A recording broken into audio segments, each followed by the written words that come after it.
Hey, everybody. Welcome back. Sober Experience. I hope you guys are having a good week. Like and subscribe and share on all podcast platforms.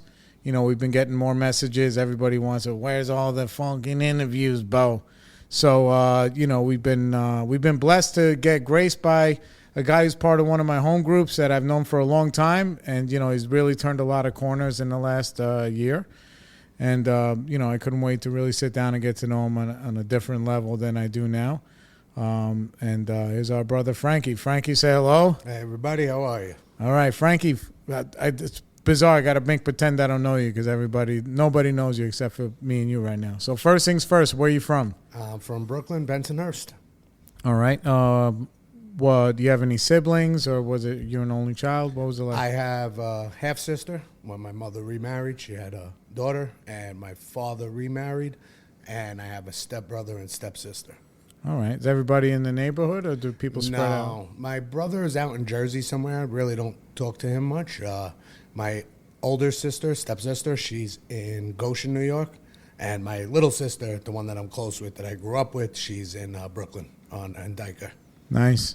So you stayed with your mom, or was your dad around? What was the story? So growing up, my parents divorced when I was about 3.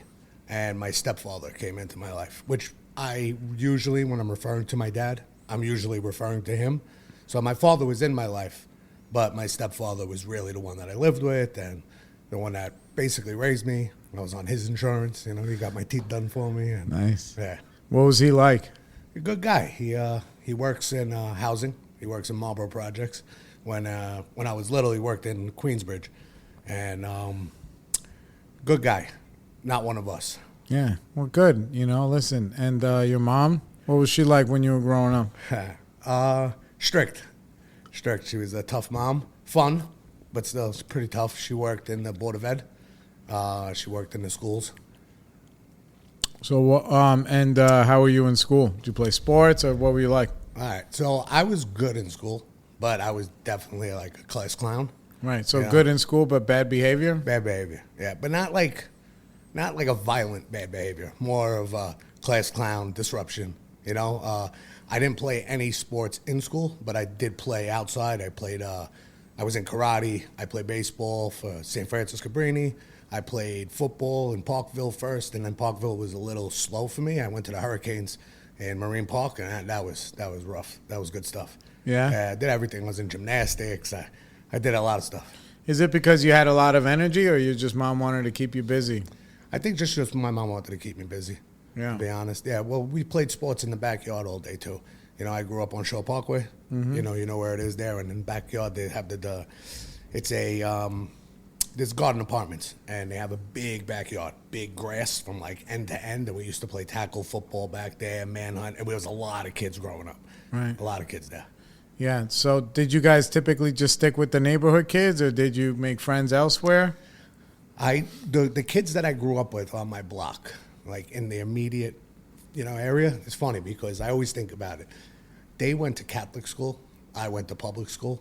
We used to play Army when we were kids, and my best friend next door always said, I'm going into the Army. When I turned 17, I'm going in. And he was in St. Francis Cabrini, and then he went into a Catholic high school, and he wound up going into the military. He just retired as like a general, he really went with it with his life, yeah. And he stayed with the kids that were still into sports and still going to these Catholic schools. I strayed off onto like Bath Avenue, but it was a different crowd. Yeah. So how did that different crowd, was it just something that like it was kind of like pulling you a little bit that way? They looked like they were having more fun with different older guys. Like, what was it? If you had to think back and guess. So Bath Avenue is pretty much known for its reputation. Anybody that hears it knows that it was a lot of organized crime. Bath Avenue had all the little social clubs. You had all the wise guys outside. You had the cars, the money, I liked that everybody feared them, but respected them. It was something I was really drawn to. And I wanted to make an impression with these guys. I wanted to be in with that crew. I wanted to run around and act out. And, so I gravitated towards those kind of guys. Yeah, but in those ways, like, especially when you're a young person, you know, acting out is rewarded. You know, they're just like, oh, man, look at this little guy. Yeah. He's fucking crazy. Yeah. And I know, I mean, I went through similar things when I was growing up.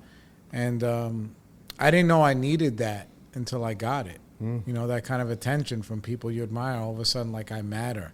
Yeah. You know, in this world that's bigger than, like you said, bigger than my backyard. And my friend who's a lovely guy, but he's, oh, I'm going to go to the army. I'm doing this. And you're like, what? I want to go to the fucking shoot dice or do some other shit over there. Yeah, you know? it's funny that you say it, like that rewarding part, because I never really thought about it until you just said it. And like, for instance, so once we were in this, we were in Bay Ridge. I'm a little bit older now, but I hung out with the older guys, so they got me into the bars and clubs and stuff that, you know, you needed to be either 18 or 21, but I was like 14, 15, 16. And I was just turned 17, I remember, because I was in Faces, and there was this pool table there, and I was dancing on the pool table, and one of the guys, he's actually still a pretty big club promoter, and pretty much, he's pretty involved in stuff still till this day. Anyway, he saw me, he's like, oh, I'm bringing you to Mexico with me. No and way. I was like, really? So it was spring break, but all 3 spring breaks. So it was like college. So there was 3 weeks of spring break. I went to Mexico for 3 weeks, and I was 17. I remember you didn't need a passport at the time. I needed my birth certificate and a note from my mother. Wow. Yeah. What was it like over there? I got paid to go to Mexico and promote clubs. And they rented me a scooter, and I would just drive around Mexico all day, just promoting clubs and getting to the clubs for free and drinking. And, you know, my drinking was really heavy then, but I never touched a drug. I remember I was in La Boom, and I was drinking, and I would take like a Valium here and there. And this is before like Xanax were popular, the V-cut tokens. Yeah. And so he was like... They were yellow, right? They were yellow, blue, different milligrams. Yeah. I used to get the yellow ones. Yeah. So I thought it was a Valium that he put in my mouth, all right? And he's like, all right, enjoy it. It was a hit of ecstasy. And this is in like 97, 98. And I was like, I made myself actually throw up. I made myself throw up in the garbage pail because I was just focused on alcohol at that point. That was, and I drank literally not one drop of water the entire time I was there. They had 32-ounce Coronas there. And I drank those from morning until night. Well, just in general, was there something that that made you stay away from drugs? When I was younger, I took acid, and I had. How old were you? 14, 15. That's like 8th grade, right? No, like 9th, 10th. Yeah, I graduated high school at 17, so 15, I was probably in 10th grade. Right. So I took acid, and I had a really bad trip. I had to go to the dentist, and my mother made me a dentist appointment, and I thought I was just going for a cleaning. So I told my boys they were meeting up. We're going to go to Coney Island and meet under the boardwalk and just smoke and drink. And so I took the acid, and when I got in the chair, I didn't know I had a filling to get done. So I was just like, all right, but by the time he's done with it, the acid will kick in and I'll leave. So the Novocaine was on me. Now the acid hit me, and the Novocaine wears off, and I didn't realize how deep the filling was. I thought I grinded my teeth away. So I was sitting there bugging out. I'm looking at this girl was there. She had a compact mirror, and there was a mirrored wall in one of the bars there. And I was sitting there with the compact mirror, looking at my teeth, thinking I grinded my teeth away because the little pieces of the filling were falling out. So ever since that, it was the worst experience of my life. And I stayed away from any like drugs that were tripping drugs, like mushrooms or ecstasy. I didn't want anything to do with it. Yeah, so but were your friends like messing with that stuff and you just had like self-restraint and be like, no, I'm not doing it? Yeah, kind of. And when I came back from that trip, basically, I'm like the guys that I hung out with. So I was from Bath Avenue. There was a lot of guys from 13th Avenue, and they all had money. I didn't grow up with a lot of money. You know, my parents both worked for the city. We had everything we needed. Didn't have everything I wanted. These guys, I mean, they came from higher, you know, they had a lot more money. So they would steal money from there. I would never took $1 from my mother's wallet. First off, she would have killed me. Second off, she knew what they had. Like, these guys would go in and steal like $200-$300, and they started doing coke. And I remember sitting in a basement one day, and I smoked a lot of pot then, and I was smoking a blunt, and it was like chronic. Back then they didn't have like all these different weeds. Now it's regs and killers, right? So I had a blunt of killers, and I'm smoking, and nobody's hitting the blunt. They're all sitting around the table, and there was an ashtray on the table. And I go to clip the blunt because I was by myself, and the ashtray started wobbling, and there was a mountain of coke under it. And I never wanted to ever touch cocaine. I wanted nothing to do with it then. This is back, when I was late teens. Yeah, so when did that change? In my 20s, mid to late 20s. So I had a pizzeria on Bath Avenue. And Bath and where? Bay 14th. Yeah. One of my buddies, he was selling coke, and he would come to my pizzeria to bag it up. And how'd you get into the pizza business? Sidetrack. My buddy owned a deli on Bath Avenue, down a little bit, a couple of blocks down, and we hung out. My alcoholism was still, at this point, was crazy. I would go in his deli, just hang out. I'd get a quarter pounder, half a pound of turkey, and drink a case of Michelob Ultra, because I was always into fitness, trying to keep myself fit. So he didn't carry this Michelob Ultra. He bought the Michelob Ultra just for me. Him and I, just for me hanging out in the deli drinking beers, became tight, and we business ventured together. I was working at this time. I had a job. What I do now, same job. I'm in the same career. But this was like a side venture that I wanted to do. Yeah. So what was owning a pizzeria like for an alcoholic? Miserable. I didn't want any of the responsibility that came with it. It took away from everything that I wanted to do. He eventually wanted to leave, probably because of my behaviors, but I told myself at the time it was because he was going through a divorce and he didn't want to do it anymore. It's probably because I wasn't helping out the way I needed to or what he expected of me to do. Right, because a business requires you just kind of show up. Especially the food business. Yeah, Long hours, 7 days a week. Oof. And it's not a good job for an alcoholic. No, definitely not. And so back to where I got introduced to the drugs, I met a girl, and she was like, do you know any way that you could get me some cocaine? I was like, yeah, I know exactly where. And she was like, you want to try some? And she took out her boobs. She threw it on her boobs. I was like, I'll definitely try it. Yeah. How do you say no to that? Yeah. So I did that, and I didn't like the way it made me feel. And how old were you? 25. You stayed 24. away from coke for a while. Yeah. So in my 20s. And I didn't even like it when I first did it. And she continued to do it. I actually broke up with this girl. She was like 6 feet tall, like 5'11", 6 foot. Real pretty girl, crazy body. But I would take her like to my family's house for parties, and her mouth, she'd get that jaw, Yeah. And I would see at a family party, her jaw was wigging out, and I'm like, I'm not into this, I don't like this whole cocaine thing. And I got rid of her, and I actually broke up with her. We worked together. In the office, I sent her an email. Like, she sat like across from me. I sent her an email, and I went to a walkthrough, and one of the other girls from the office called me. She's like, what did you do? She's in here flipping out. But that's how we leave things. We light a fire, we walk away. Yeah. Yeah. So what happened next? I met another girl, and I don't remember exactly the tipping scale of me enjoying cocaine, but it came, and it came fast, and it came hard. Yeah. And I was in DJing in clubs now.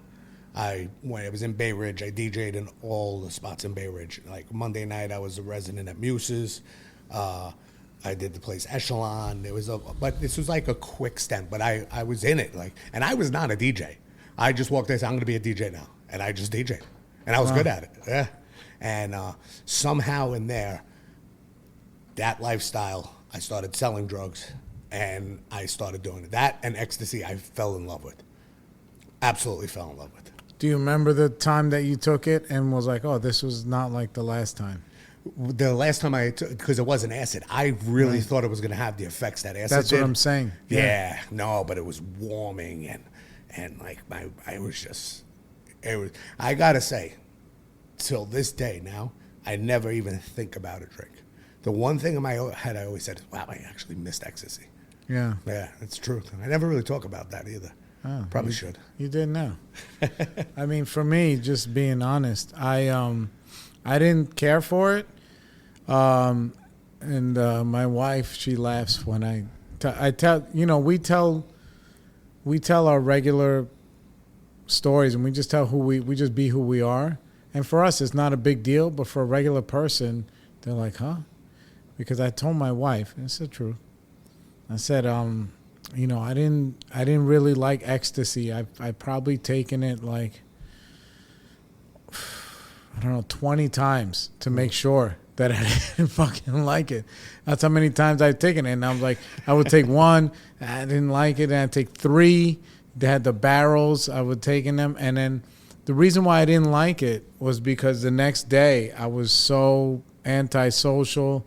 I didn't want to get out of bed. It just had a real bad effect on me the next day. So I just never really took it, but I did take it like about 20 times to make sure. You know, I swear to God. And it's funny because I think about that stuff now. I mean, look, whatever. He was nobody personally to me in my life. But like, you know, like fucking Irv Gotti just died. Mm-hmm. Right? And his whole label and all those guys, they were eating E-pills during that whole time that we're talking about in the 2000s. They all said the same thing. Him, Ja Rule, all of them eating fucking 5 hits every day. And like, dude, that shit puts holes in your fucking brain. Yeah.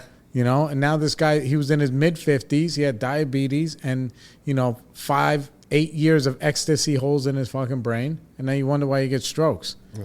You know what I'm saying? But like... There was a movie that came out.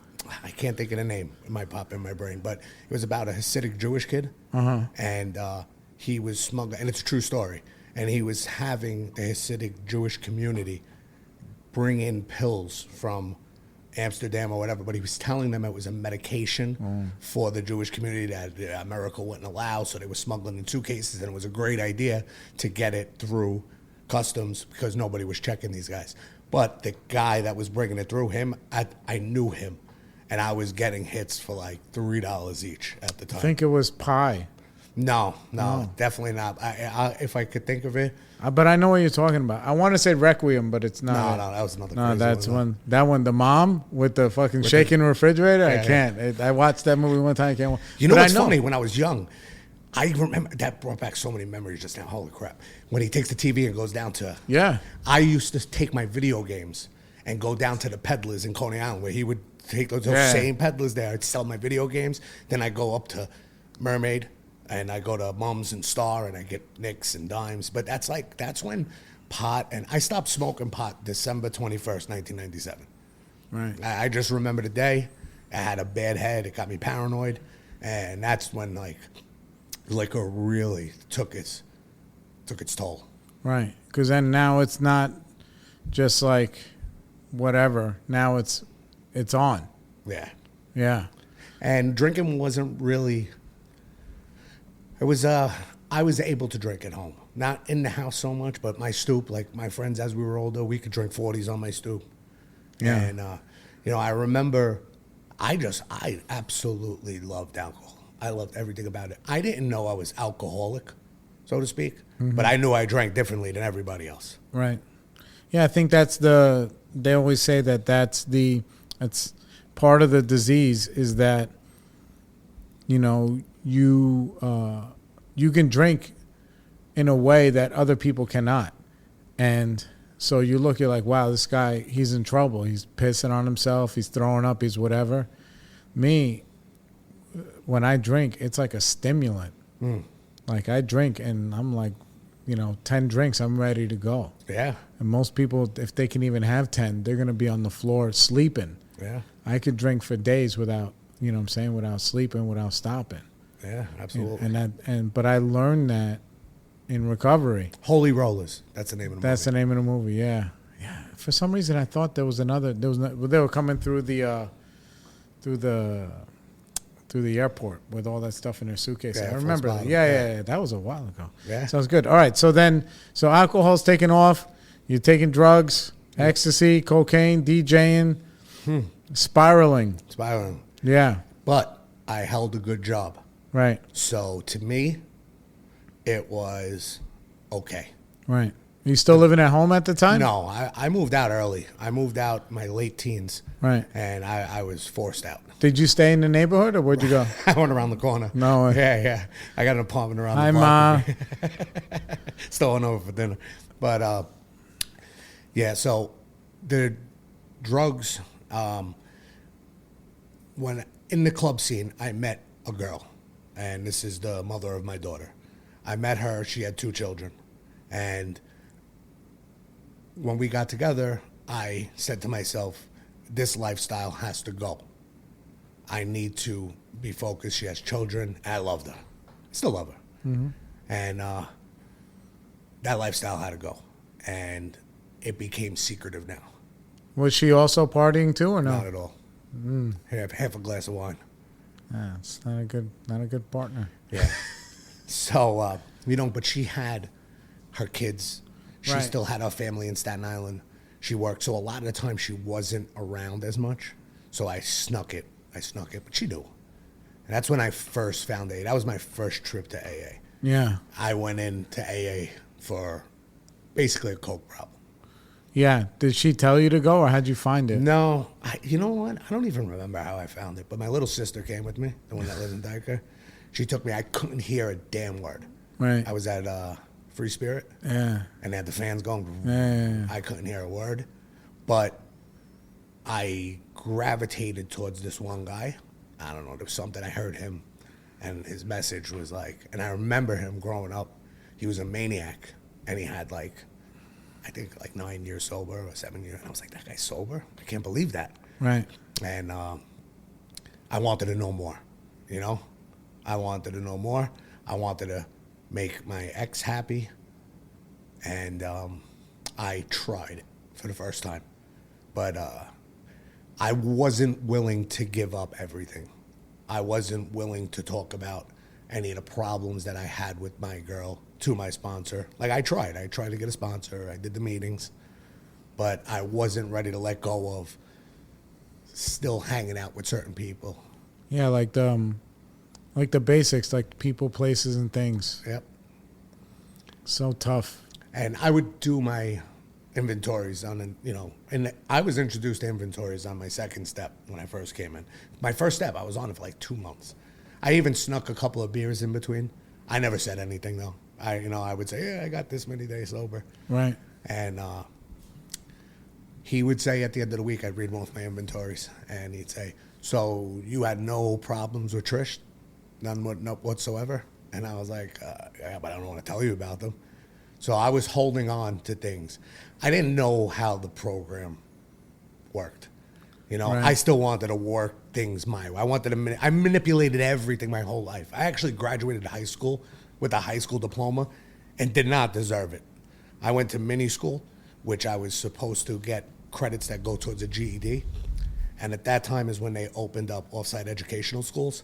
And I had 35 credits, but they weren't real credits like that go on your transcripts. But when I went to the mini school, I took my friend, he was signing up, and I went with him, and they were like, you have 35 credits, you're gonna go for your GED? They were like, just come for half a year. We'll get you those 5, and I graduated a regular diploma. Right.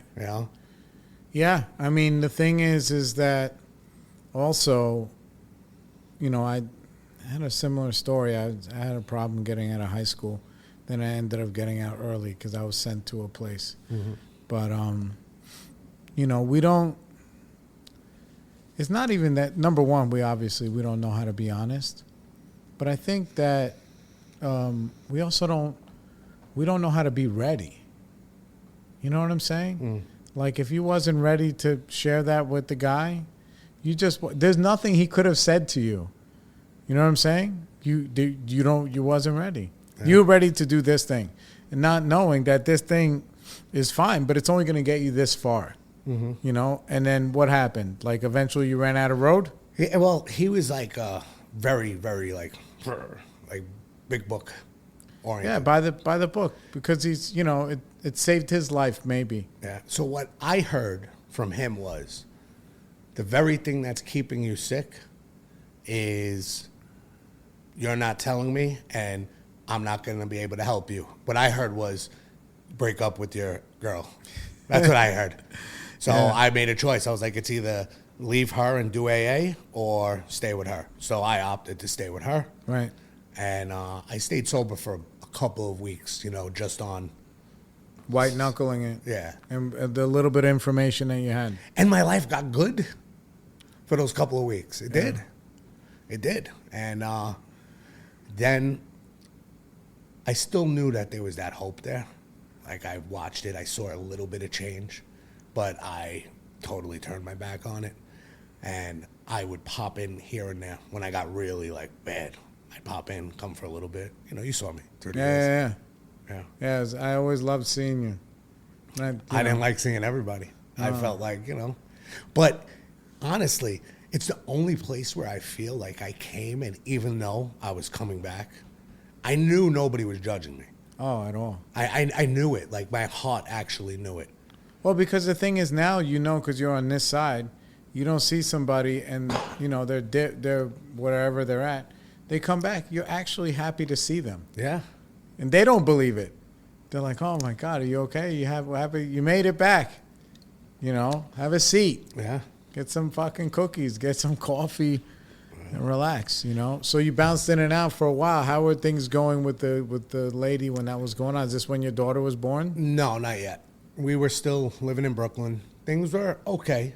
You know, we always had our little fight, but my alcohol always took me to, like, the extreme. Like, I would just, like, disappear and be like, you know, I'm buying you a present. I'm here waiting for it to be made. And she's like, no, you're not. You're out drinking. Yeah. You know, it was just a calamity of the same thing over and over again. I was the guy that I had to be drunk with anything and everything that we did. We'd go to somebody's party and I'd bring booze, but for me, basically. Like, nobody would be drinking that much. Or we'd go pumpkin picking, and I had to have a bottle on me. And I had to stop at the New Jersey liquor store because they had different liquor than Staten Island did. So now we moved into Staten Island. And I tried AA now in Staten Island. It's like, nobody knows me out here. I could start it over and see if there's some new faces and try this again. And Staten Island I really didn't like because my head was, there was a lot of people in AA that were doing drugs. Their drug story. To me, now I stopped doing coke, you know? I at that point, I, like, cut it out of my life for a while. And so to me, but it was a lot of pills, a lot of opiate epidemic there. And I never took pills. It just wasn't my thing. And I use that as, they don't know what it's different. Alcoholism is very different. They don't know, not realizing the solution, what they were talking about and everything was the same. But my mind, my disease was telling me something differently. And I was just not willing to go to any length. I wasn't. Right. And eventually... You were not willing to be wrong. No. Eventually, it took me over to the point where I gained a ton of weight. I quit. One of the times I saw you were big. And you were never big. I know. You were, like, always in shape. I know. And then you looked like, no offense to you, but you looked like somebody who used to be in shape. Like, you know, when you see a guy, like, oh, that guy looks like he used to be in fucking shape. Like, he used to have arms. I don't know what happened. I mean, like, fast, too. It happened fast. Yeah. And I was like, ooh. My ex is beautiful. I'm not surprised. And I don't think... I actually think I met her once with you. Possibly. Yeah, I was with her a long time. And she was probably just sick of my behaviors, sick of my physical look. I always used to tell her, if you ever get fat, I'm breaking up with you. I would always say that, like an asshole. Yeah. But, you know, it got to the point where, all right, so I would always try to control drinking. You might have heard me say this before, but so I would get a bottle, put it in the fridge, and say, look, I'm just going to have one drink tonight. And in my basement, we had all these animals. I had an iguana. I had a fish tank in the basement, and it had, like, the gravel in it, the glass gravel. It had fake plants in it. I had the bubbles going. Yeah. But there was no water in it. I had it filled with vodka.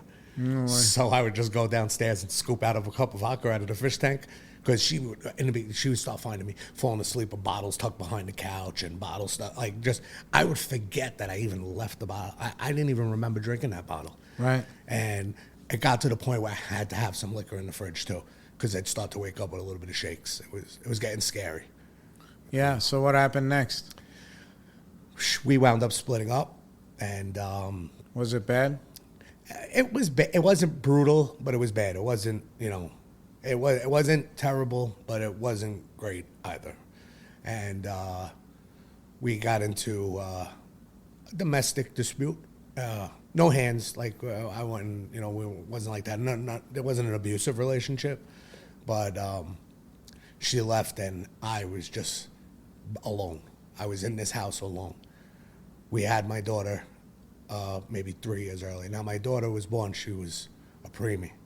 And she was in a NICU for like 3 months. And how did that make you feel? I was part of raising my ex's children, and I always wanted my own kids and kids. I never thought I was going to have one. She didn't want more kids. And I love children, I love just being there for them and watching them succeed. And I wish I was loved as a father, though. They liked me. They might have loved me as their mom's boyfriend, because I was there I tried to be there for them and be a good guy, but I would never had that love, and I really wanted it. And when my daughter was born, I didn't know she was going to make it. And I felt like I was outside of my body for a long time, just to go to work, to go to the NICU, just to hear them say, she's stable. There's nothing they could tell you. They can't really give you anything because they don't know. Right. You give time. Yeah. So I drowned that out with drinking.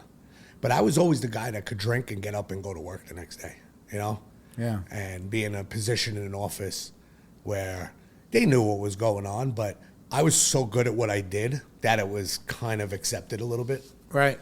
And when it got really bad is then I got arrested like 3 times in 4 months for stupid things, little things at first, and then one big arrest. And I was looking at facing some small jail time, but jail time. Yeah. And more than a weekend. More than a weekend. And I was in Rikers Island, and my bail was $150,000. And I said, that's it. I'm doing this bid. There's no way I'm getting out. And it was during COVID, and the judge... and you had already split up from your kid's mom? Yes. And then you just went on a tear solo dolo? Yeah. At home, drinking myself to death. No work. No, I was going to be a professional drug dealer. I said, listen, I got a good business. That's all I'm going to do is sell drugs. I make more money than I did when I worked. I'm home. But I was dying. I mean, my alcoholism was morning till night, bottles. And then I just started drinking Everclear because nothing was strong enough to get me drunk anymore. Yeah. Did you feel the progression, or you just woke up one day like, holy shit, this is my life? I watched the progression, and I watched the fun times turn into dark times, but it hit me. The real plummet was quick, like really, really quick. And what about mentally? Like, did you? I don't even know where I was mentally. I was so fucked. My brain was delusional. Like, I thought I was the man too. On the outside, I played like I was this man. I was this big time, tough guy. I would sit home and cry. I videotape myself crying. Yeah. For hours on end. Yeah. I wanted to just die. I kind of kicked my family away, my mom and dad here. I kicked my sister away. I love my daughter more than anything in this world. And the one thing that I wanted so much, I lost so fast. And now I would watch my little girl go inside the house because she couldn't be, they really didn't want her around me. Even though... Rightfully so. Yeah. I still thought I was a great father. Yeah. I did play with her. I wasn't a bad guy. I was always a good guy, but I wasn't present. I was in another world. Yeah, I used to drink Clico champagne and do heroin and play Mario Kart with my son, thinking that I was being a dad. Yeah. And then, like, the guilt of me living like that, and then I'd take him to Toys R Us, but I get whatever you want. Yeah. Yes. You know? Yeah. It would just be like, he'd be like, whatever. I said, you want 5 games? Get 5 games. You want another one? Get another one. Right? And like, you know, it was wrong. Yeah. But I was sick. You know what I'm saying? I was sick. So when did the end show up? You said you were in Rikers? I was in Rikers, bail, 150,000. Were you detoxing in there? Because it sounds like you were drinking a lot. I definitely, I thought everybody had diarrhea when they woke up in the morning. Right. Yeah, I thought that was just a normal thing. I did detox a little because I did defecate on myself. Right. Going through. I did. I don't know how I snuck my pants off. Again, very manipulative. I wound up being able to get into the spot where they change your clothes, but it wasn't even my turn yet. I was like, see, come on, do me a favor. Like, I just have a gift of gab that I was able to manipulate to get changed real quick. But I stunk. I was nasty. Yeah, maybe they took pity on you. I don't know. I don't know. Possibly. I don't think so, though. If I saw somebody, I'd be like, all right, this guy's going to get a pass. Yeah. You're a funny guy. All right, come here. You shit yourself. You fucking big baby. Yeah. Yeah. And because you were big. How big were you at this point? it's 300. Whew. Yeah. Yeah. You're what, like 5'6"? 5'4". Ooh, 5'4", 300. Yeah, no good. Yeah. No No, good. and you don't have tits or anything. It's like, that's like man weight. Yeah. Yeah. Yeah. Unhealthy. Yes, very. Dude, you could have got a heart attack, Yeah, stroke. You could have. absolutely. 100%. Absolutely. Especially if you're just drinking around the clock. You're like pickled. My feet were so swollen. It looked like a cartoon character. Right. Like it was just like a big bubble of a foot with little toes sticking out. Was anybody trying to intervene? Everybody did. Everybody. I was not hearing it. I drank. That's it. This is what Frankie does. Yeah. Frankie is an alcoholic, and that's it. I am going to just get over it. Yeah. If you don't want to be in my life, fuck you. If you want to be in my life, you know I drink. The people that were in my life that knew I drink were drinkers. Yeah. Because I was the guy to drink with. Yeah. I actually mesmerize even some of my friends that might be alcoholic. They're like, I don't know how the fuck you did it. Yeah. Like, I don't know how you did it, how you survived. So you make it out of Rikers, and what happens next? I lose the house that I'm in. All right. So SWAT kicked in my door and they wrecked my house. I was in the area of where my trouble was, and my mother came through and said, I didn't know she paid my bail. I had a phone number, and they said, here, bail. And they gave me a Metro card to go over the bridge. And I'm thinking, I know this number. It was my little sister, and the one from Dyker. And my mom and sister picked me up, and my mother said, listen, forget, you're not going back to the house. I was like, first thing I said, I was like, can I get a beer? Literally. I said it jokingly, but hoping that she'd actually give me like yeah, okay, we'll stop and get you one. But that wasn't in the cards. So she gave me the choice of, you're going to come live with me. You're going to lose the weight. You're going to get your hip done, because I needed a hip replacement too. I couldn't even walk. I couldn't walk. Like, I have osteoarthritis, and my ball joint was totally missing. My hip fused, my pelvis and thigh are fused together, and the ball joint was totally gone. I was overweight, couldn't walk, and my mother said, you can stay here. I want you to lose the weight. I'll help you. And one thing, no drinking. And I said, all right. My mother was taking care of my nephew, my sister's son, so she was gone all day. My dad worked. The second they left, I went right to the store. Not the liquor store yet, because it wasn't open yet. I'd start and go get my tall boys a Smirnoff Ice. I'd pound about 3-4 of those till the liquor store opened. I'd get a bottle. I'd chug the bottle and have it by 3 p.m. So I drank as much as humanly possible from 8 a.m. to 3 p.m. And then I'd have that. Then I'd have to sit there and, first off, not be around them because I stunk, and fight alcohol all night. I can't even get any more. So I was in like this hell. And my mother knew it. My dad, I would sometimes sneak bottles home, and I'd hide them in my hamper.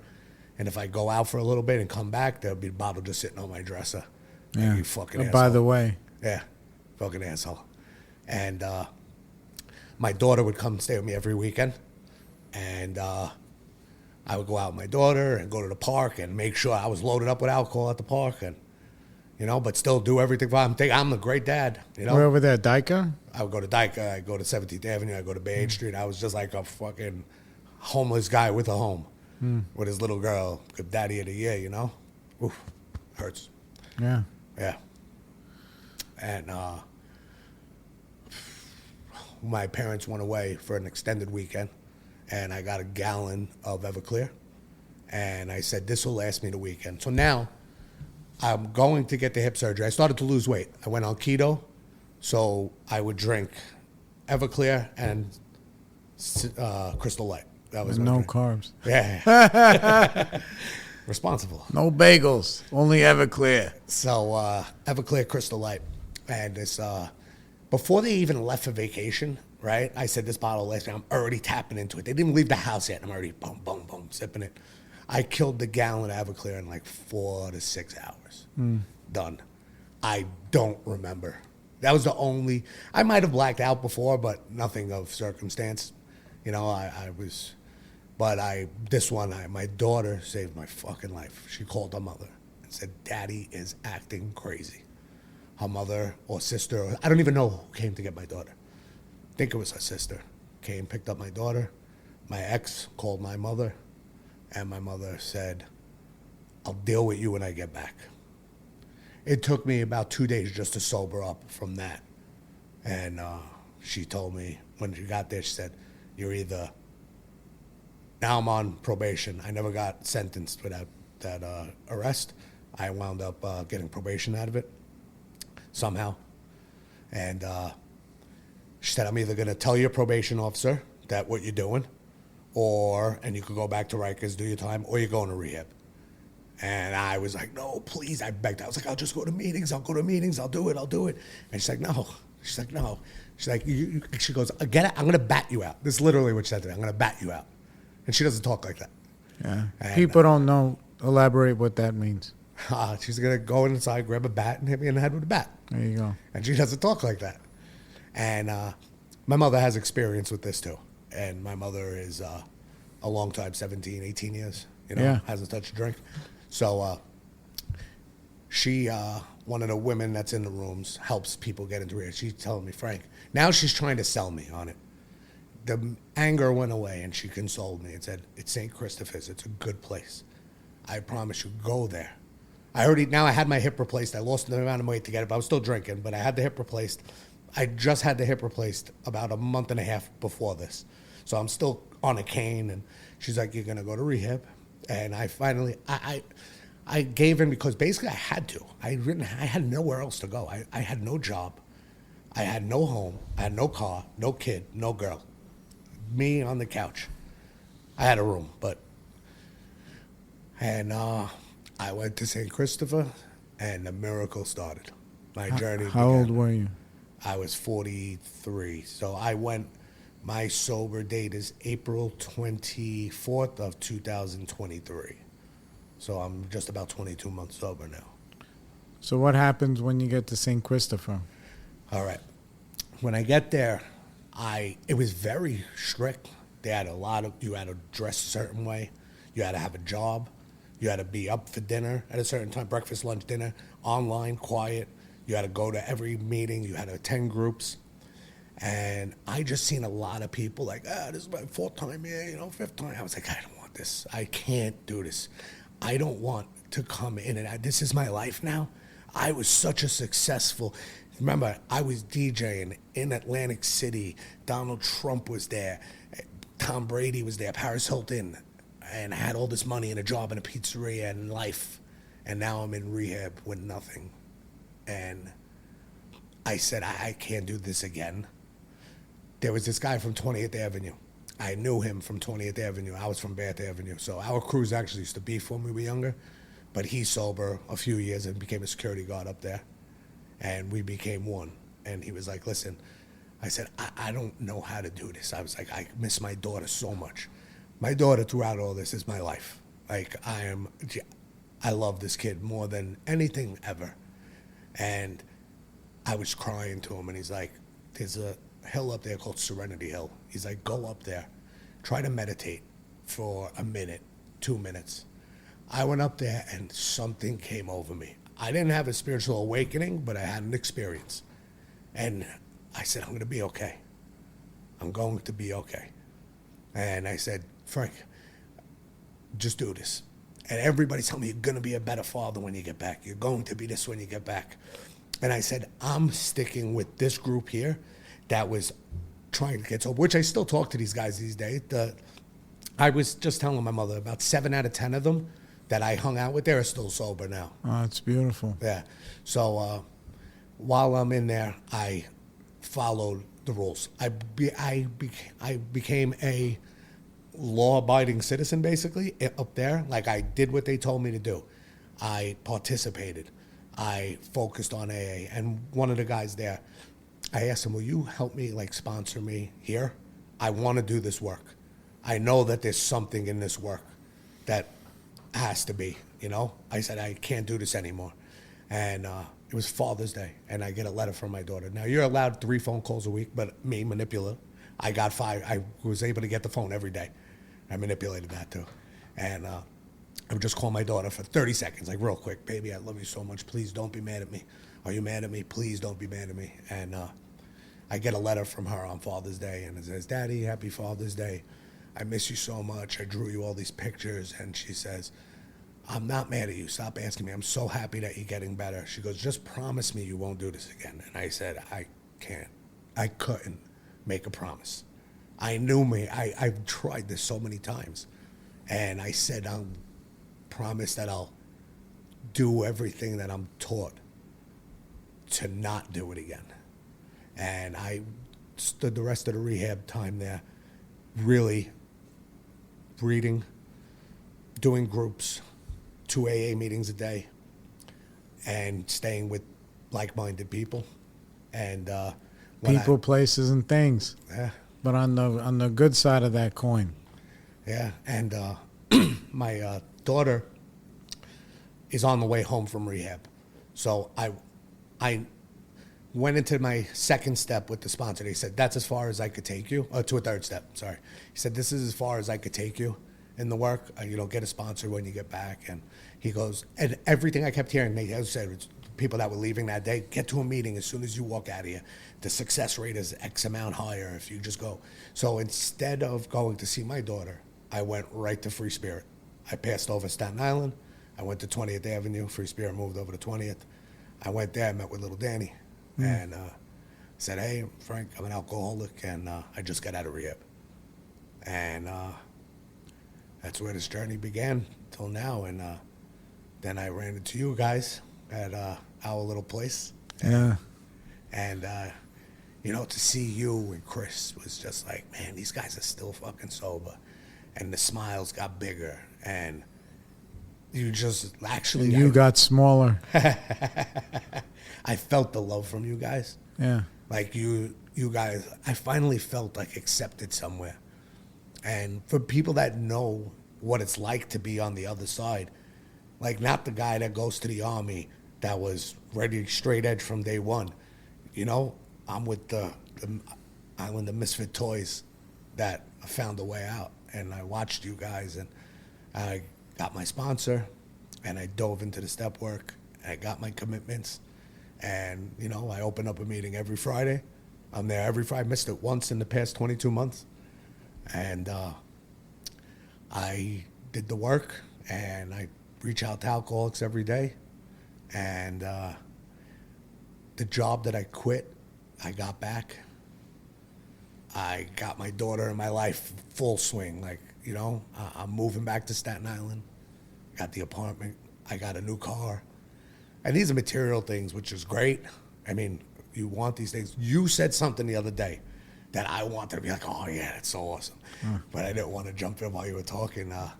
Like the vacation. I don't really need a vacation. I'll go on vacation for my daughter. I want her to experience that, but I don't need it. I have a life that is so fantastic today. Every day is a fucking vacation. Yeah, I don't need to run from it. Yeah. Yeah. I'm literally looking at it. I'm smiling at you right now. Yeah, that's the truth. Yeah, I feel like just it's amazing. Like what I was given back is so amazing, and the people that are in my life now. So when you're doing the work, And for those of you who don't know, that means like the step work, and there's a lot of accountability. Sure.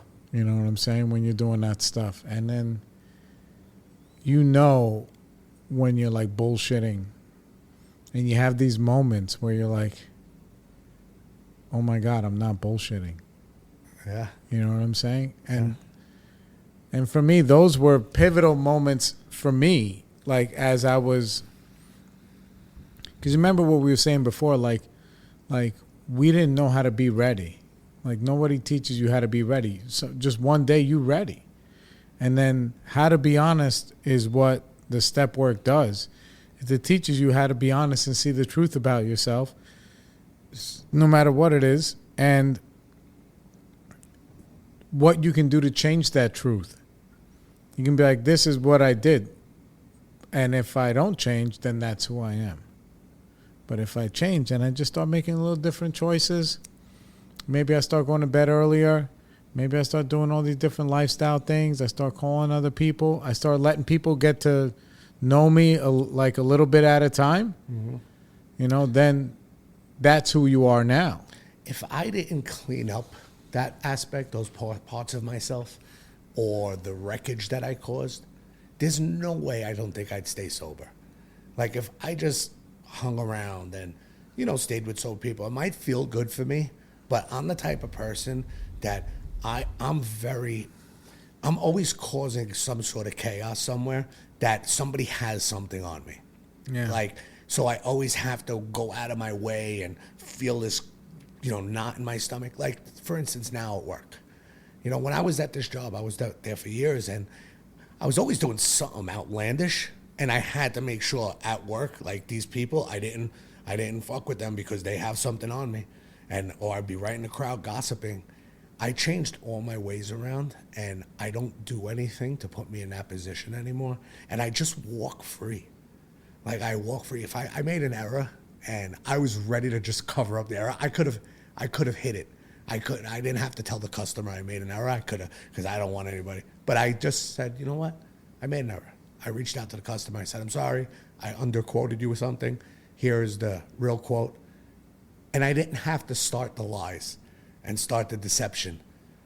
It's just so nice to live in just like this free space, because I know that it sounds crazy, but I know I'm protected. Like I live life today knowing I'm really just protected. Yeah, I mean, I feel the same way. I'm protected by the lifestyle that I live, because there's no dishonesty. Yeah. In that way, you know what I'm saying? So like, which means that if something doesn't go my way, then that's actually just life.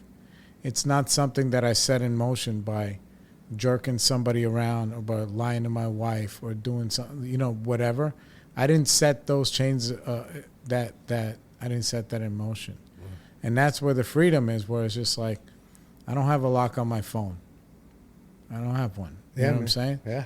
And that's like, it's a beautiful thing. What's your relationship like with your parents now? Excellent. When I made amends to them, my mother. What was that like? First of all, your mom is the greatest. You know, I love your mom so much. Oh, my God. Yeah, thank you. She loves you too, actually. Yeah, very much. I speak about you a lot in my house. That's why. I appreciate that. Yeah.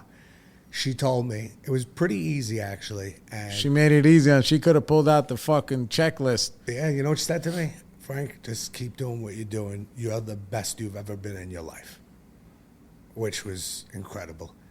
Like, it's hard to even take that from a parent, right? Yeah, because it was like, what was I, a piece of shit before that? Yeah, just even, you know, you almost wanted them to just be like, yeah, it's okay, and just like leave it. But when they say something really nice and it's real, yeah, I wouldn't even have known how to respond. My dad was like, okay, like he was more uncomfortable than I was. Yeah. You know but you did it for yourself too, because you want to be somebody with integrity. Yeah. That you can look them in their eye and be like, I know I screwed up, but I also know I try to make it right. And every day after, I'm trying to make it right. You know, you talk about a lot too how normal people that don't have what we have don't have what we have. Right. That they've got the checklist, like you said, and my little sister's going through something right now, and you know, the company that she works with is downsizing or whatever's going on. That her and her husband both work for the same company, and they might be losing their jobs, and she is torturing herself daily about it, stressed out. This, which I get, there is stress. You always have to be concerned, but before I got this job, I had a decent job, but I was just getting by. But I said, if I don't get the job, I went for the interview and said, if I don't get it, it's not the end of the world. I'm here today. I'm present. Things will work out. Yeah. And I just enjoy the moment that I'm in now. I was always so in, I couldn't just complete remedial tasks without my brain being on overload and thinking it was the end of the world. And I'm talking about something as simple as going home to write a money order to pay a bill, and if it didn't find the place, if the money order got lost, forget it. The big if. Yeah, if the money order was lost and I had to actually go make a phone call or do something, I was like, I need a drink first. Yeah. But then the drink spiraled into more, and I just never got it done. And this was a pattern for 20-something years. That was a lifestyle. Yeah. Yeah, so how do you be there for her? Because she doesn't have the tools we have, because she doesn't need them in the way that we need them. I tell her, I relate to me. I use me as the example. I never tell her what she should do. I just tell her how, look at everything that I had and what I went to, and I was willing to basically die of alcoholism rather than, I don't know, but I've come back from it. And instead of living in this right now, it didn't happen yet. You know, I just try to give her some advice, but you would put it on me to see how I was. And she knows what I do. She knows about the room. She's so proud of me. Like, she is so happy for me. And she knows I was a broken person. So I just try to say, if I could do it, believe me, you could. You're a smart girl. You know, you have other options, I'm sure, if this does come up. And I said, I wish you were an alcoholic. That's what I told her. Right. I said, I wish you were an alcoholic because you could come here and try to do this and see, because I can't push any sort of God on her. She's not religious, you know. My God is a different God. And, you know, I don't like to say pray and do this. I don't jump into that realm with her. But in the same breath, somebody else in her life is not healthy, physically healthy. And in the conversation we were talking, and it came up about that person, and they're like, oh, lucky she didn't have to go through XYZ today to get this done, and it was a decent day. I go, that person that you're talking about right now, you know, just think they're okay that they're alive today, you know? You don't have to worry. You're alive. You have a beautiful son. You have a roof over your head.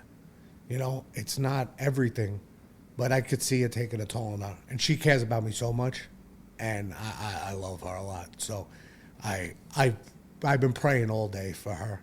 And actually, I'm not saying my prayer worked, but she got a little bit better news today. And I was like, all right, see, yesterday, all that sadness that you were in, you didn't have to live that. We're only given the now. Yeah. And that's what I live by each moment. I pray a lot. Like, and not those, like, formal prayers. I just talk to God, you know? Yeah. Most of the time, my prayers are just like, thank you. Yeah. Yeah. That's like a whole thing. But, and it's similar to, you know, watching something play out. Like, you're watching it play out with your sister. And then, however it ends, your job is to just not be there like I told you so. No, never. You know? Like, it's, like, listen, it's... good or bad. Yeah, of course. Listen, because, look, if she got fired today, that's good news. Then she finally got the fucking phone call. Yeah. That she don't have to worry no more. If she didn't get fired, that's also good news. So either way, it's good news. For us, we just want, like, when I was a kid, and then we'll wrap this up in a few, but, like, I couldn't handle problems. So it'd be like junior high school, whatever. I'd be like, yo, I don't want to say people's names because some of you fuckers listen. They'd be like, they're going to get you like fourth period. They're coming. right? This guy and this guy because of whatever. You know, the whispering game when you're fucking 13 or 14 years old. I would get so much anxiety that I would go and I would find one of them right then, and I would set it on them. And more than one time, they didn't know what was going on. Like, that was just people talking shit. But I couldn't handle the anxiety. I'd go there, like, they'd be like, Jay, what the fuck are you doing? I'm like, yo, you said you gonna come see me? Well, they're like, bro, are you fucking crazy? We got football practice. I'm like, all right. Like, you know, because I couldn't handle the anxiety of not knowing. And now I love and I live in the not knowing. Yeah. Because of this lifestyle, like, I live there, and it's just like we said, like, either phone call would be a good phone call, you know, because it doesn't matter. It's not even that it's going to be okay. It's already okay. I just love waking up being a free person today. Yeah. Free of everything. Yeah. Like, I really gave it all over to God. Yeah. And I said, I just want to be of service to somebody today and do the next right thing. I really just try to do the next right thing all the time. And there's little things I fell short of, but I've actually, even recently, a couple of things which I won't get into, but I've changed them. And I smile about it now when I don't do it. Yeah. I'm like, man, this is a good life. Yeah, you gotta enjoy the. Sober it's all experience. on the. Yeah, it's all on the menu. It's all on the menu. All right. Anyway, thank you guys for listening. Thank you for having me, Jack. Yeah, Frank, you're the man. I'll see you every Wednesday and see you on days before that. Don't forget, everybody, like and subscribe on all podcast platforms. Share these episodes with your friends, and we'll see you on the flip side. Peace.